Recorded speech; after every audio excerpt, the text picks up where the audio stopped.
Good morning, it's Valerie Ling, clinical psychologist here, coming to you live from a morning walk.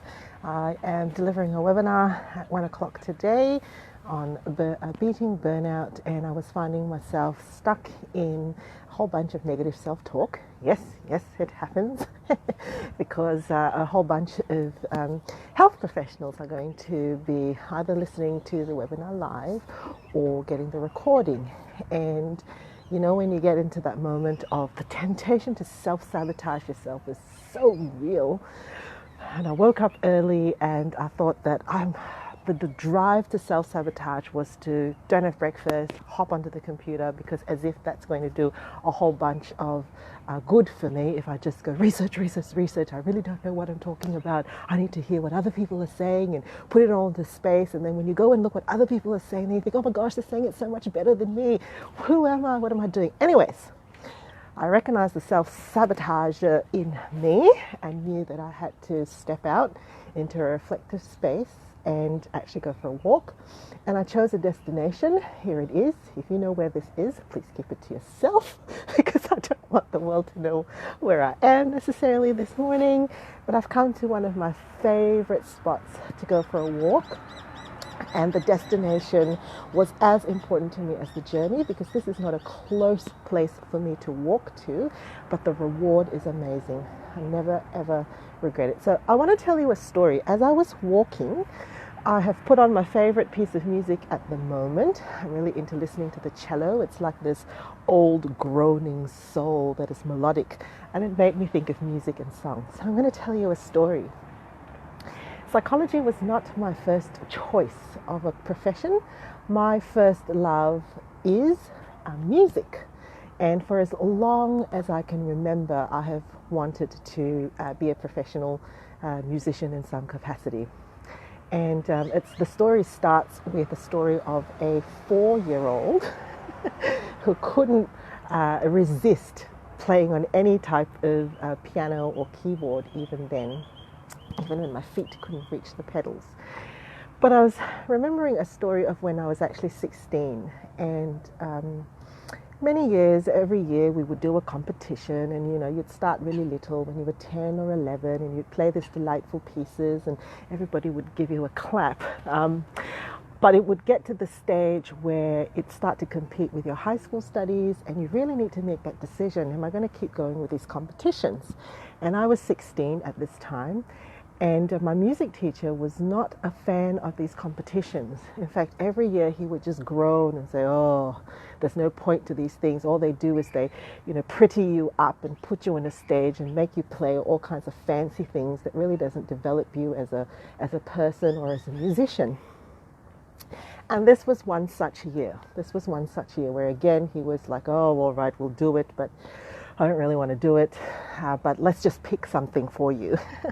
And that might have been a year maybe when my music tastes had maybe developed a little bit more, so I had an expression perhaps of what I would like to play. And I think he caught on that, and we chose a piece, and it was fairly technical, but to be honest, it wasn't going to win any competition because it didn't have all the kinds of trills and turns and fancy stuff that some of the other pieces would definitely have. Nevertheless, we chose it, and I got through at that point, the music school level and won. Then I got through the city level and won. And then I got through the regional level and won. And I think by this stage, my music teacher realized that we were committed now to go to the next stage, and we went to the state level. Now, through the sort of the city, regional, and state level, there was one judge that adjudicated those 3 levels, and I guess he observed even at the city level that he enjoyed my piece and he could see potential in my playing, but he made a couple of comments, and his comments weren't so much about the whiz-bang features of the song or how to use the instrument, but he was really talking about the melody. And he said that, I really wish that there was another part to the piece that you were playing where that melody really just comes out. And my music teacher caught on to this, And we didn't develop any more whiz-bang parts for me, but he wrote an additional melody, a one-page additional melody for me to put into that piece.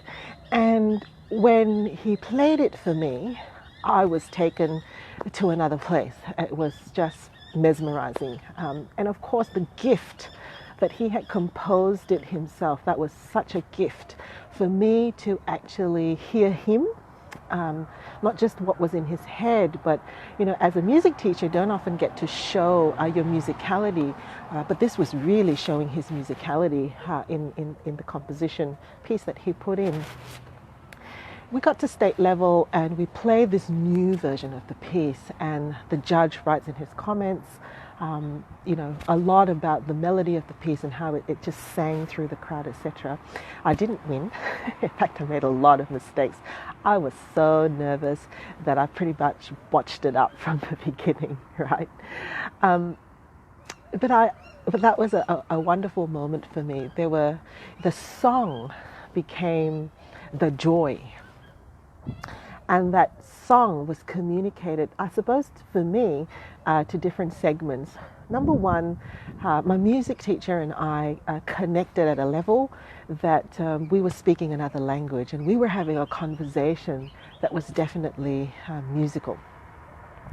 The judge and I probably had a connection. It wasn't so much anymore about mastery of the instrument or dazzling the audience. It was really taking his criticism and his input and creating a piece of music that would come alive, connecting with the audience, that they would listen to something that was toe tapping, a little bit, it would make you move in your seat. It was pretty good. And finally, between me and my instrument, it restored me back to a space where it wasn't about mastering the instrument per se, but working with the instrument to create a song. If you've ever worked with musicians or know musicians, they are very perfectionistic. And I'll tell you where that perfectionism comes from. First of all, you feel that you are not worthy of the song because the song was written by someone great.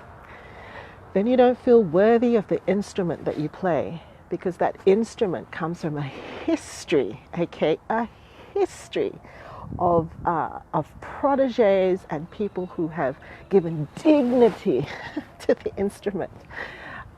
You also don't feel worthy of the composer, the person who has put the music in your hands. So there's all these bits and pieces of perfectionism as a musician. It's not just about making the mistake when you get on stage and being evaluated and being seen as a phony. And I think there's a lot of parallels when you're a healthcare worker. We can get so stuck in the mechanics, and we can get so stuck in whether we know our stuff, whether we know our stuff as well as the person next to us. We can get so stuck in the paradigms of whether we are, we've got the right paradigms, have we got the best evidence, are we actually really providing the on-point thinking in the situation. And after a while, we lose sight of the song, the thing that connects us, our humanity, our sense of meaning, our sense of dignity, a sense of integrity. And yes, we have to be diligent with the knowledge and the technicalities and all that we bring. But at the same time, we don't have to see our evaluators or our judges as judging you for being a fake or a phony, right? We can actually join in the song together to say that if we all do this together and we contribute, the song that is heard by our community, the melody that rings out, will bring life and joy and meaning. And it takes us away then from seeing mistakes as being fatal, as being self-defining. I'm a phony psychologist, I'm not a good psychologist, I'm a lousy doctor, I'm a pathetic nurse. No. It takes us away from that, and it focuses back on how we can connect and bring a meaningful song, an uplifting melody to the people that we serve, and that we, in that space, we are connected to that song as well. We grow, we develop, we I talk about inspiration, aspiration, right? So there's artistry in what we do as healthcare providers, and there's also science, and we need both, because in our world we are the instrument, aren't we? We are the instrument. So we have to take care of the instrument, but we've also got to attend to the song. That's all from me. See you later.